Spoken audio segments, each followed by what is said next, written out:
Сейчас мы в 2 шагах от мастерской талантливого крымского художника Рамазана Усеинова и уже готовы приподнять завесу тайн творчества живописца. Ну что ж, пойдем?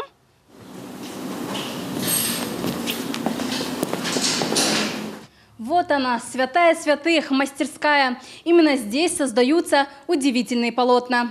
В углу рамы для будущих картин, на полке кувшин с кистями, а рядом старинные медные джезве, сувениры и статуэтки. И в этой мастерской Рамазан Усеинов бывает почти каждый день.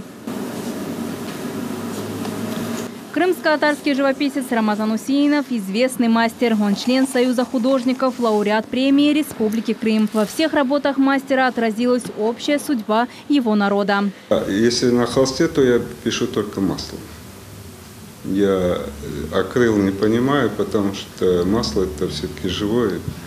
И техника масла меня очень нравится. Поэтому холст, масло.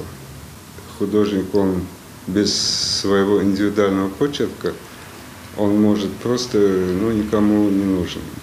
Он просто как бы неинтересен будет. Художник родился в Самарканде, учился в Ташкенте. Там впитал красоту Востока. В кишлаках музыканты, бродячие артисты их называли. Они ходили по канату вот так вот.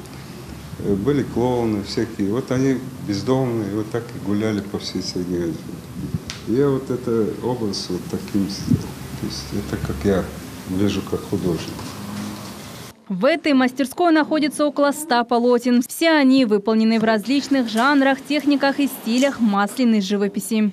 В стадии работы она меняется. То есть мне не нравится композиция, я ее меняю. Не нравится цвет, тоже меняю. И то есть в конце концов оно может даже лучше получиться, чем я задумывал. Смешивая краски на палитре, чередуя короткие, длинные и хаотичные мазки на холсте, художник создает свою новую картину из серии «Возвращение». Это работа в процессе. Здесь женщина с ребенком, это будет ребенок. Его художественный прием признали лучшим в Германии и в Арабских Эмиратах. Его персональные выставки собирают сотни почитателей его таланта. В планах у Рамазана Усеинова не одна экспозиция. Наджия Исаева, Герай Абдулаев, телеканал «Миллет».